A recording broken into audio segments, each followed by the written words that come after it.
Good evening, ladies and gentlemen. We bring you greetings from this end. Here with us is a special interview with no nonsense person but the technical advisor at the presidency of the Republic of Cameroon in the person of Christian Penda, Ekoka. But for the purpose of this interview, we will not only take him here as the technical advisor but as a political figure, because of the fact that he has influenced politicians all over Cameroon. His articles and his public talks have impacted many Cameroonians. Good evening, sir. Good evening, Elvis. Thank you very much. You're welcome to the interview. Sir, you're not the only technical advisor at the presidency of the Republic. Sure. There are other technical advisors. Now, we have seen you are very prominent when it's about political issues, anything that could go a long way to fine-tune and better the affairs in Cameroon. So, what is it that motivates you? What is it that drives you to always be at the front line? Elvis, what motivates me actually is the fate of Cameroonians. I don't want to limit myself to the afterwards. After all, I was not born in the presidency.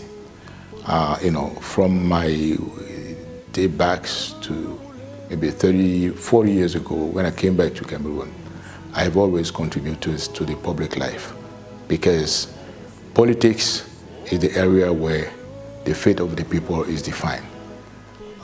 During our years as students, we were concerned by the fact that Cameroonians should be part of the human venture, of the mankind venture. So I happened to be appointed by the head of state as his advisor. I've always said that it was a privilege for me to serve Cameroonians and to serve my country, beside him. But this is not the end of life. The real purpose, my real motivation, is to be able to contribute through my advice to raising the awareness of the population abroad, and especially the young people, to the importance of politics. And when you're telling me that I have written a lot about politics, it's just because the history of development over the last 300 years, the research carried out by many prominent professors has shown that there is a strong correlation between political institutions and the performance of the economy and the performance of development. So that's why when you're talking about technical advisor, there's no limitation about it. When we're talking about advising on the mining problem, advising on the agricultural issues, advising on the, transportation issue, advising on the IT issues, you're always talking economy, but at the same time, and more profoundly, you're talking about politics. You understand? Because of this strong correlation between political institutions and the fate of the people. This is 2018, and it will mark something very historic in as much as the history of Cameroon is concerned. This is because major elections will be conducted this year. By and large, just lately, the senatorial elections were conducted, and we know those who have been sworn in. What is your impression about the second Senate in Cameroon? My impression is twofold. First of all, when you're talking about the composition of the Senate, I will tell you that it is not much different as compared with the first, Senate, as you can observe it yourself in terms of the population, in terms of the age group, and so on and so forth. But when I'm talking about the impact of the Senate on the life of the people, on the life of Cameroonians, I will tell you that what the history of development has shown is that only in a context of open, inclusive political institutions where public policy can be discussed, where public policy can be discussed openly, that an additional institution will have a significant impact on the life of the people. The immense institution, when I'm talking about open political institution is an institution where you can see, the notion of check and balance, when you can see that the legislative institution, the judiciary process, and the executive process are really independent. Legislative and judiciary being able to control, to effectively control what the executive is doing. But in a political setting where the total power, when I'm talking about total powers, I'm talking about these three kinds of power, legislative, judiciary, and executive, are concentrated in the hands of very few, not to say one person.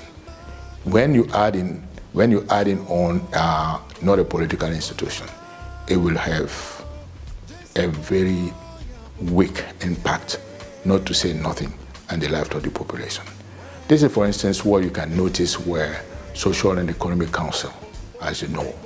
If I tell you, for instance, that if you pull out the Social and Economic Council from the political setting of Cameroon, what will be the impact? What will be the feeling, the bear on the political life of Cameroon? Actually, what is the bear of this institution on the political life of Cameroonian, or on the economic life, on the standard of living of the Cameroonian? Almost nothing. But by pulling it out, maybe there will be some saving, because the saving of the expenditures that the country is now incurring on, maintaining these institutions.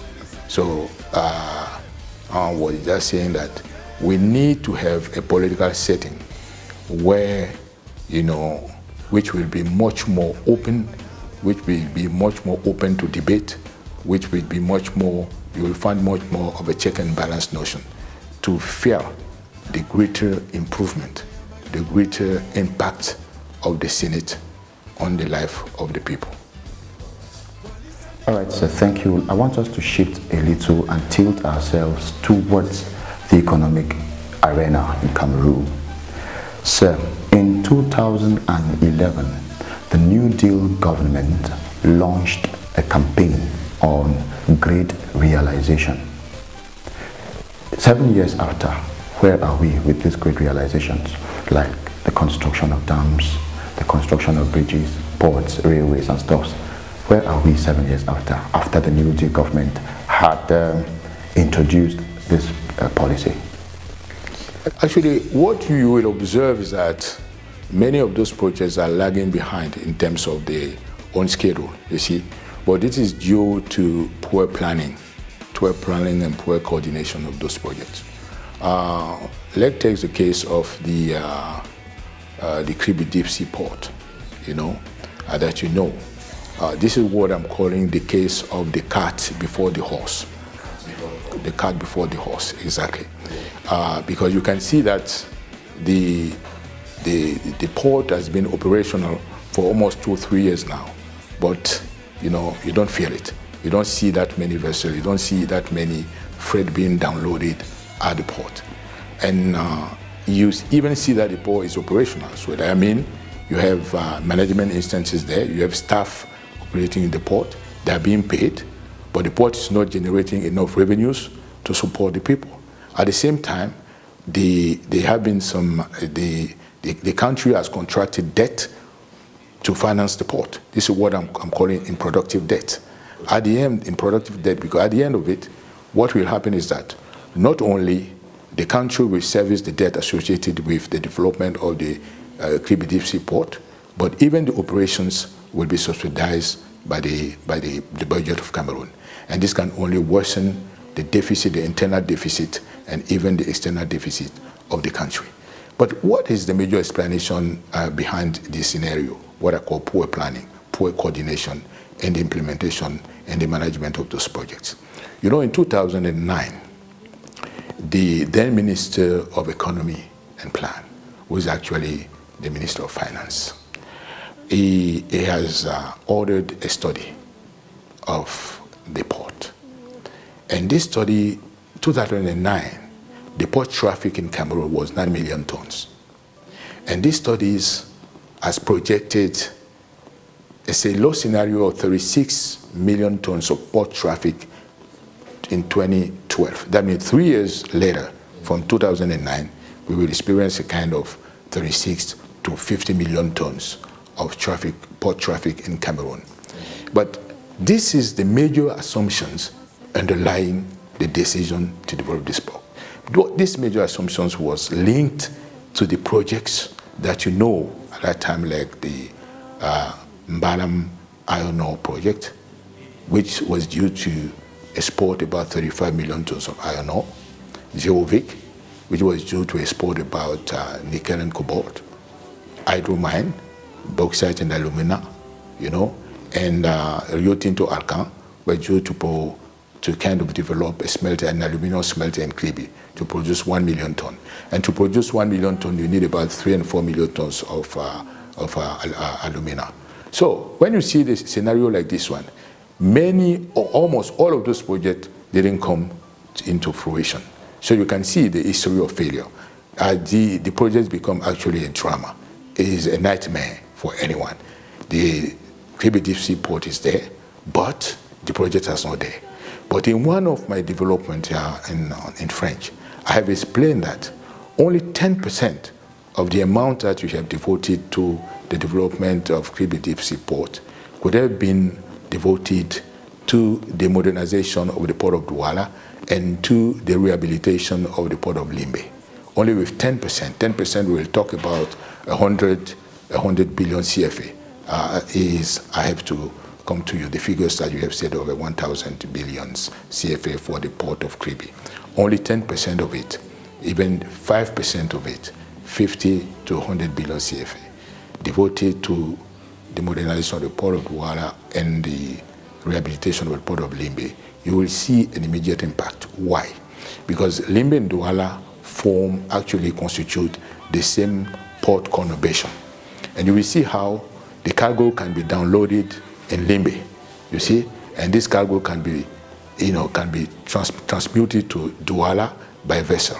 But at the same time, don't forget that Cameroon has built an industrial shipyard in Limbe, you know, and this industrial shipyard was intended for service. It was intended to servicing the oil and industry in Nigeria. It could service oil and industries in DRC and even in Angola for industrial maintenance and repairs. So a minimum coordination, a minimum sense of coordination, sense of planning will let you to say that, listen, what I have to do is actually to finalize the modernization of the port of Douala. You have about 18 berths. You have about 18 berths in Douala.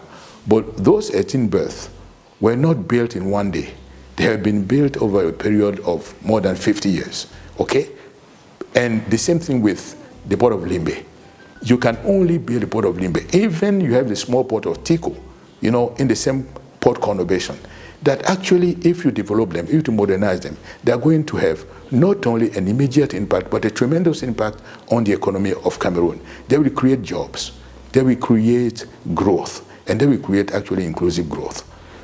And at the same time, you will now try to synchronize gradually a gradual development of the port of Kribi, you know, synchronizing it with the development of the mining projects. That's why you can see what you're seeing now, which is becoming a kind of nightmare scenario, which is becoming a drama scenario of what I'm calling the cart before the horse.